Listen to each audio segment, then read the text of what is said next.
So ఇండస్ట్రీలో మీరు నేర్చుకున్న విషయాలు ఏంటి, ఇండస్ట్రీ నుంచి మీరు లెసన్స్ ఏం నేర్చుకున్నారు, అండ్ దాని నుంచి ఇప్పుడు కొత్తగా వచ్చే అమ్మాయిలకి ఏ విధమైన సలహాలు చెప్తారు? ఇందాక కొంచెం టైం సెన్స్ అండి, టైం సెన్స్. ఓకే, టైం అనేది నాకు అది బై బర్త్ ఉంది అది టైం. ఎందుకంటే నేను పల్లెటూరులో పుట్టి పెరిగాను. బస్సు మిస్ అయితే మళ్ళీ బస్సు లేదు, అక్కడ టైం సెన్స్. స్కూల్ లేట్ అయితే ఎండ్లో నుంచే పడితే అక్కడ టైం సెన్స్ బాగా అలవాటు చేశారు.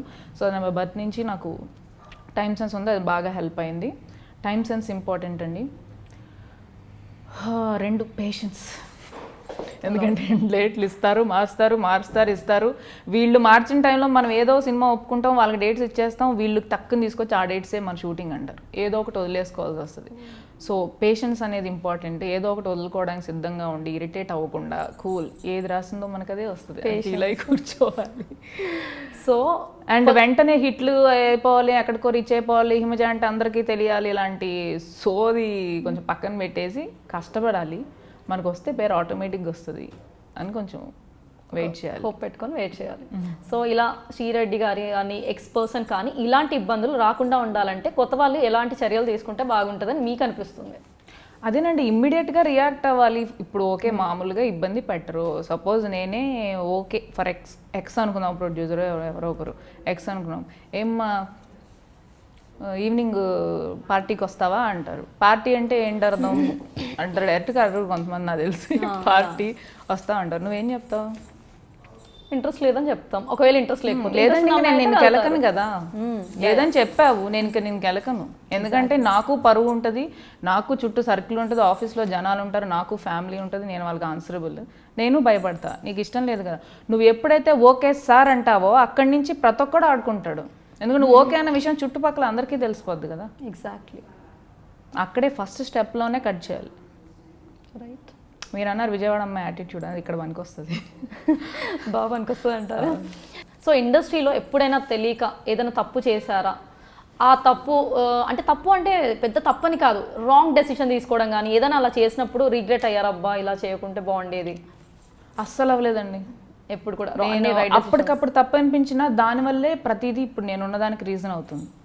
అప్పటికప్పుడు తప్పు అని అనిపించి ఉన్నా కూడా దానివల్లే నేను ఇప్పుడు ఇక్కడ ఉన్నాను అన్న ఆలోచన దాన్ని తప్పుగా కనిపించనివ్వదు నాకు. I think you got it. Yeah. So ఎప్పుడు కూడా రాంగ్ డెసిషన్ తీసుకోలేదు. ఈ ఇండస్ట్రీలో ఏదైనా ఎవరికైనా సారీ చెప్పాలి అనే వ్యక్తి ఎవరైనా ఉన్నారా? ఎప్పుడైనా ఏమైనా హర్ట్ చేసి తెలుసో తెలియకో ఒకరికి సారీ చెప్పాలి అని అనిపించిన వ్యక్తి మీ మనసులో ఎవరైనా ఉన్నారా? శ్రీరామ్ గారు ఉన్నారండి, ప్రొడ్యూసర్. మాకు కొంచెం ఇష్టం కొంచెం కష్టం ప్రొడ్యూసర్ శ్రీరామ్ చేశారు. మీరు అర్జెంట్ కావాలని కాదు, ఆ టాపిక్ ఇప్పుడు పర్లేదు చెప్తే తనకు కూడా తెలుస్తుంది కదా సారీ చెప్తున్నారని. లేదు, సడన్గా నాకు కొంచెం హెల్త్ సీరియస్ కండిషన్ ఉంది. యాక్చువల్లీ డాక్టర్ సెలైన్ ఎక్కించాలి అన్నా కూడా నేను షూటింగ్కి మధ్యాహ్నం వరకు చేస్తానండి, నా వల్ల కాదు. సరే సెలైన్ అంటున్నారు కాబట్టి మార్నింగ్ నుంచి అవ్వదు, నేను కోఆపరేట్ చేస్తాను, అట్లీస్ట్ నాకు మధ్యాహ్నం నుంచి పంపించండి నాకు ఇంటికి అన్నాను. మధ్యాహ్నం నుంచి వెయిటింగ్ ఫీవర్తో ఉన్నాను, డల్గా ఉన్నాను, వెయిట్ చేస్తున్నాను. ఈవినింగ్ 4 అయింది, 5 అవుతుంది, బ్రేక్ ఇచ్చారు, 6 అయింది, 7 అయింది, 8 అయింది. ఏంటి సార్ అసలు పంపించే ఉద్దేశం? అప్పటికి నాకు సహనం చచ్చిపోయింది. లేదు, these people are not at all listening to me అని చెప్పేసి. ఏంటి సార్ చేస్తున్నారంటే నెక్స్ట్ సీన్ ఏం చేయాలని రాస్తున్నారంట. సో దే డిసైడెడ్ నన్ను పంపించడానికి. నేను 2 years చేశాను ఈ సీరియల్. నేనేంటో వాళ్ళకి తెలుసు, నేను ఎంత కష్టపడతానో వాళ్ళకి తెలుసు. ఇంత తెలిసి కూడా ఒక ఆర్టిస్ట్కి ఈ మాత్రం కేర్ కూడా చేయకపోతే ఇలాంటి చోట ఇలాంటి ప్లేస్ నాకు ఎందుకు, పోనీ నేను ఎందుకు అసలు వీళ్ళకి, ఇంకా నా ప్లేస్లో ఎవరినైనా పెట్టుకోవచ్చు కదా అనిపించేసి left sorry and I'm leaving this serial అని చెప్పేసి అన్నం పెట్టేసి జంప్ ఇంటికి. కానీ వాళ్ళ వల్లే మీకు మూవీలో రావడం జరిగింది అనుకుంటే. కాదన్ను కదా, ఇప్పుడు నేను కష్టపడ్డాను వాళ్ళ వల్ల. అంటే ఇప్పుడు ఫస్ట్ ఆఫ్ ఆల్ నన్ను నేను నమ్మి, నేను చేయగలను నమ్మి, నేను స్క్రీన్ టెస్ట్కి వెళ్ళి అటెండ్ అయ్యి నేను చేస్తాను నమ్మిన తర్వాత రోల్ ఇచ్చారు, నేను చేశాను. ఇచ్చినందుకు I'm so thankful for them. నేను చేస్తాను, చాలా సందర్భాలు. నేను జస్ట్ హ్యూమన్ బీయింగ్ అండి, నాకు లిమిట్ ఉంటుంది కష్టపడటానికి కదా. అండ్ అంటే అది ఫస్ట్ టైం కాదులేండి, కొంచెం చాలా రిపిటిషన్స్ ఉన్నాయి. సో శ్రీరామ్ ఏంటంటే ఎందుకు హిమజ నాకు కాల్ చేసి డైరెక్ట్ ఒక్క మాట చెప్పుండొచ్చుగా అన్నాడు. చెప్పుండొచ్చు కదా అని అందుకు సారీ ఫీల్ అయ్యాను. సరే ఇప్పుడు చెప్తున్నారు సారీ ప్రొడ్యూసర్ గారు.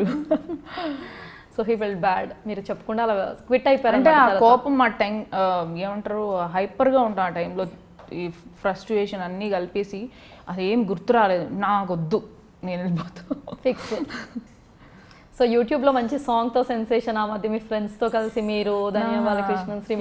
సో ఆ సాంగ్ మరి వాళ్ళ కోసం పాడొచ్చుగా? వద్దండి, కొంచెం వన్ లైన్ ఏదో తప్పక ఒకసారి ఆల్రెడీ వినేశారు, చాలా బాగుంది, సూపర్ హిట్ అయింది, కానీ చెప్పండి. అత్తలేని కోడరుత్తమురాలు ఓయమ్మ, కోడల్లేని అత్త గుణవంతురాలు, ఆహు ఆహు ఓయ్ కోడల కోడల కొడుకు పెళ్ళమ్మా ఓయమ్మ, పచ్చి పాల మెగడేదమ్మా, ఆహు ఆహు అది శ్రీముఖిది, పర్లేదు వద్దండి చాలు. చాలా బాగా పాడారు, అబ్బా సూపర్. అది అనకపోతే నెక్స్ట్ వాయిస్ బాగానే ఉంది, చాలా బాగుందిగా వాయిస్. అలా చేసారా? అవునా, యాక్చువల్లీ ఇంకా బాగుండేది. అరే పర్లేదు, మళ్ళీ పిలిపిస్తాం. వద్దొద్దు. So yeah, coming to next thing. ఈ ఇందాక నేను చెప్పినట్టుగా హెచ్ఆర్ అనుకొని ఇది అనుకొని అది అనుకో మొత్తానికి ఇలా ఈ లైన్కి వచ్చేసారు.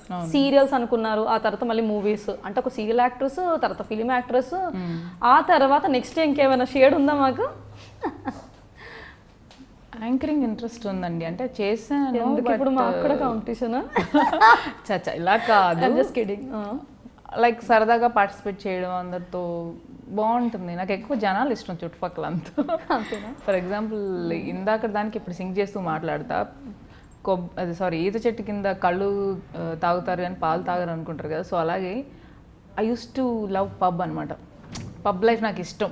అంటే నైట్ 10:30 కల్లా ఇంట్లో ఉండాలి, ఎందుకంటే నాకు అలవాటు నిద్ర 10-10:30 కల్లా పడుకోవాలి.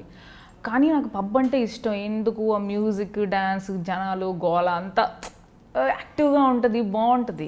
బట్ నేను తాగను అంటే ఎవ్వరు నమ్మరు బయట వాళ్ళు, ఓన్లీ నాతో వచ్చే ఫ్రెండ్స్ మాత్రమే తెలుసు ఐ వోంట్ డ్రింక్ అని చెప్పేసి. ఫర్ ఎగ్జాంపుల్ చెప్తున్నా, ఈత చెట్టు కింద కూర్చొని పాలు తాగరు కళ్ళు తాగుతారు అని అంటారు కదా, అలాగా పబ్లో కూర్చొని బీర్ తాగరు, వాటర్ కూడా తాగుతారు అని నేను ఫర్ ఎగ్జాంపుల్ చెప్తున్నా.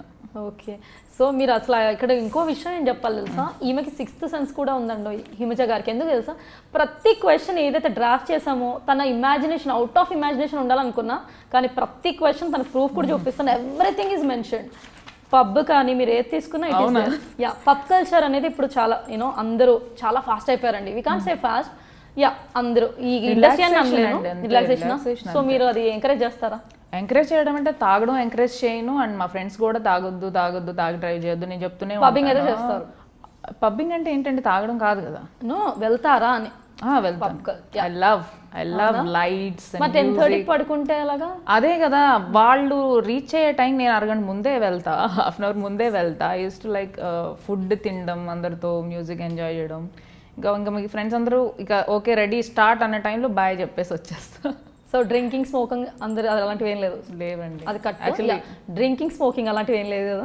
లేదు, ఇంట్రెస్ట్ లేదు యాక్చువల్గా. సో ఇంట్రెస్ట్ ఉంటే చేస్తానేమో నాకు తెలియదు, కానీ ఫ్యూచర్లో ఏమైనా ఛాన్స్ ఉంది? దానికి అయితే ఇంట్రెస్ట్ లేదు. So okay. ఆడపిల్లలు ఏంటంటే అందంగా ఉండడానికి సవాలక్ష చేస్తుంటారు టిప్స్. ఒకవేళ బాడీ, ఆడపిల్ల అంటేనే అందం కదా. ఆడపిల్ల అందమైన ఫేషియల్స్ అని, హెయిర్ స్టైల్ అని, సన్నగా ఉండడానికి ఎక్సర్సైజ్ అని, జిమ్ అని ఇలా తిరుగుతుంటారు. జిమ్ తీసుకుంటే బాడీ కొరకు, ఫేషియల్ అంటే అది, ఫుడ్ అంటే తెలుసు, డైట్, ఇలా అన్ని మెయింటైన్ చేస్తారు కదా. నేను మిమ్మల్ని విత్ మేకప్ చూసాను, వితౌట్ మేకప్ కూడా చూసాను. సో విత్ మేకప్ కంటే వితౌట్ ఇంకా సూపర్గా ఉన్నారు. సో మీరు మీ హెల్త్ కేర్ తీసుకోవడానికి like what are the tips you are following? మీ బ్యూటీ టిప్స్ అవి? నాది ఎట్లా ఉంటుంది అంటే 2 రోజులు డైట్ ఫాలో అయితే 3 రోజులు పిచ్చి దానిలో ఏది పడితే అది తింటా. So I'm wrong person actually for this. But నాకు తెలుసు, చాలా మంచివి తెలుసు. లైక్ అందరికీ తెలిసినవే, మార్నింగ్ లేవగానే కొంచెం వామ్ వాటరో లెమన్, ప్రతి ఒక్కరికి చిన్న పిల్లలతో సహా తెలుసు. కానీ ఎంతమంది చేస్తున్నారు? ఫాలో చేయరు. చేస్తే మాత్రం చాలా బాగుంటుంది. అండ్ వీరమాచినేని గారి వీడియోస్ చూసానండి నేను కూడా, చాలా ఇంప్రూవ్మెంట్ ఉంది. అది ఫాలో అయిన ఒక 2 డేస్లో 2 kgs తగ్గాను. నాకు భయం వేసేసింది, అమ్మో ఇంత ర్యాపిడ్ తగ్గొచ్చో లేదో. అండ్ సడన్గా తగ్గితే నా కంటిన్యూటీ దెబ్బతింటుంది. కమిట్ అయి ఉన్నాను ఆల్రెడీ 2 మూవీస్లో. ఫేస్ చేంజ్ అయిపోతే మళ్ళీ కంటిన్యూటీ సీన్స్ మిస్ అవుతాయి, ప్రాబ్లం అవుతుంది. స్టాండ్ బైలో పెట్టా ఆ program, but it really works. Okay, మంచిగా. ఆల్రెడీ ఈ మధ్య రైస్ కూడా మానేశారు, 3.5 kgs తగ్గారు. సో ఇంకేంటి టార్గెట్ పెట్టి ఏంటి? ఇంతకీ టార్గెట్ ఏం లేదండి, హెల్దీగా ఉండాలి, హ్యాపీగా ఉండాలి, యాక్టివ్గా ఉండాలి. అంటే ఎంత తగ్గాలి ఇప్పుడు? ఆల్రెడీ టైం పాస్ అందరూ చేస్తున్నారు, మనం చేయాలని తగ్గిపోయి 0 బాడీ మనం ఏమన్నా ఏం బిక్తాం? ఏం లేదు. ఓకే. షూటింగ్ లొకేషన్లో చాలా మంది ఇబ్బంది పెడుతూ ఉంటారు అంటారు. సో ఆ విధంగా ఏమైనా ఉంటుందా, లేదా ఫ్రెండ్లీ ఎన్వైరన్మెంట్ ఉంటుందా నేను లొకేషన్? చూసేది ఏంటో చెప్పనా, వెళ్ళగానే ఫస్ట్ క్యారవాన్ ఎక్కడుందో చెప్తారు, సరే రూమ్ ఎక్కడుందో చెప్తారు, వెళ్తాము, అంత హడావిడిగా ఉంటుంది. మేకప్ వేసుకోవాలి, రెడీ అవ్వాలి, షార్ట్ ఎప్పుడు రెడీ అంటారో తెలియదు, కాస్ట్యూమ్ చూసుకోవాలి, హెయిర్ స్టైల్ ఏంటో చూసుకోవాలి, మేకప్ ఎలా ఉందో చూసుకోవాలి, ఎక్కువైందంటే తగ్గించాలి, తగ్గిస్తే పెంచాలి, ఈ టెన్షన్స్ ఉంటే ఫుల్గా రెడీ అయ్యి షార్ట్ రెడీ అంటారు, వెళ్ళిపోతాం, పని చూసుకుంటాం, ప్యాకప్ ఎప్పుడు అవుద్దని వెయిట్ చేస్తాం, ప్యాకప్ అయిన తర్వాత ఇంటికి వెళ్తాం. నాకు తెలిసిన షో ఇది.